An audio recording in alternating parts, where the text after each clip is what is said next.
I'm so lucky to come from a musical background. Two brothers, one from the sound system culture, one from the breakdancing hip hop culture.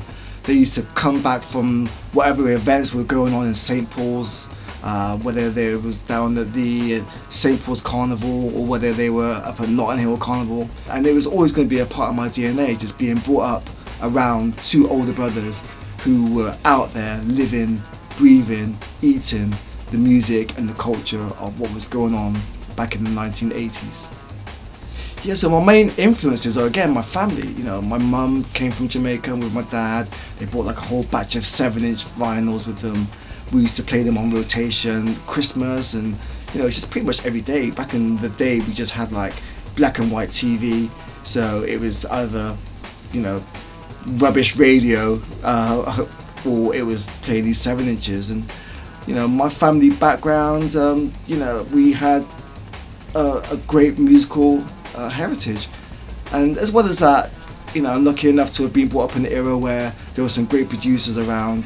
I used to love people like Quincy Jones, who was responsible for Michael Jackson, and you know, I loved people like Timbaland, you know, all the 90s hip hop producers, and King Jammy, all the reggae producers, and a lot of radio friendly people as well. People like David Rodigan, for instance, fantastic influence on me, you know, so not just producers and musicians, but, you know, radio disc jockeys as well.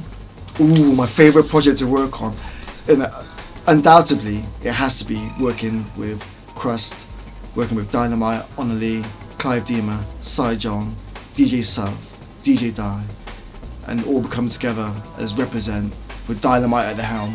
Fantastic. 1997. Going out on the road, being signed to Talking Loud, winning the Mercury Music Prize. It was a great time to be involved in the music industry. It was all fresh. We was in the studio, we were like, had the money to do what we wanted to do. We went out and we created our own palette of music, palette of sounds. You know, we would invite all the bass players and drummers from around the area to come and to lay down their vibes. Great to be part of Reprazent. Oh, what do I enjoy the most? Out of all the elements of DJing or being in the studio or touring or being in a live band, I think after all the years I can honestly say that I love being in the studio. I love programming, I love recording, I love creating, working with people, meeting new people is my passion, is what I love doing. I'm a producer first. So my setup is all based around Pro Tools. I can remember when people started talking about different tools that were coming out, or different programs that were coming out. I started off on Cubase way back in the day, the original Atari Cubase. Boop, boop, boop, boop, boop, boop. My girlfriend would say, turn that sound off. But that was the original. And then I was on Notator, which was, I think, became Logic eventually. And then we moved into audio. We heard about this machine coming out called Pro Tools. And I started using Pro Tools quite early on when it was still in its early stages. And it was really just supposed to be a digital tape machine. But we started to use it as like a big sampler. We was using Roland samplers back in the day, still use a Roland sampler now. But we used to treat Pro Tools as a big sampler. It was all audio based. We never used the MIDI because the MIDI on Pro Tools back in the day was just not good. Great now, but back in the day it was just not good at all. So we used to treat it as a big sampler. And then once you had the Pro Tools, everything else just kind of came. You had all your plugin setups. But I've always been a massive fan of having a lot of you know, audio gear around me, keyboards, and you know, having something like the Alesis Andromeda will never leave my studio, having a lot of tube tech stuff, having a lot of the SSL outboard stuff, you know. So I like to mix it up between the digital and the analog.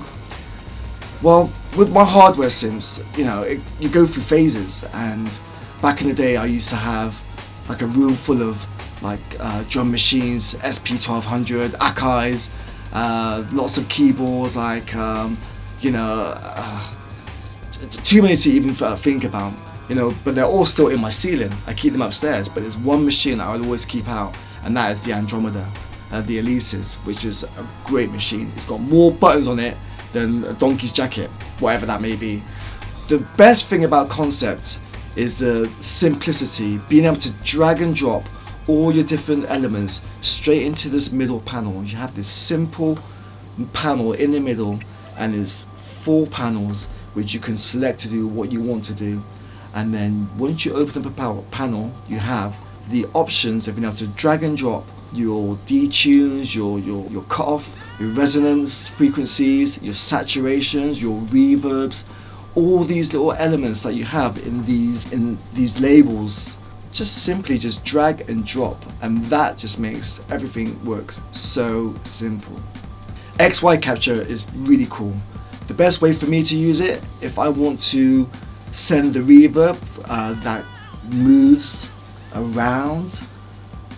So to explain what XY capture is, first is you open up the panel, you then have this one dot in the middle which is your center point, and then when you then add a reverb or a saturation, or you add you know, one of the elements in the drop down menu to the capture point, you can then position it, whether it's left, right, whether it's bottom left, whether it's top right, or you can make it move in any direction, which is really, really cool. Tweak it is just like playing poker. It's like, it's really quite simple. You just want to just do like a random change on your sound. You just tweak it, and it will add some elements for you, or it'll take some elements away which you've added to the mix. It's kind of like I said, it's like playing poker. Like whatever comes out, you know, you're quite happy with. The audio input is really cool. The best way that I've managed to find how it works for me is by routing it back through a bus, how you would set up a sidechain, and then I like putting like 2 tracks of drum breaks through them. So if I've done the track, I've then printed my whole drum track, and then I'll run it straight back through, and then I'll start to add different cutoff filters and different resonant filters and different detune filters to make the break sing in accordance, or the drums to sing in accordance with the actual track. So it's pumping together, it's all moving as one element. You have the audio input using like a sidechain, like a synth almost. It's almost acting like a synth, but it's using your rhythmic drum option, which is great.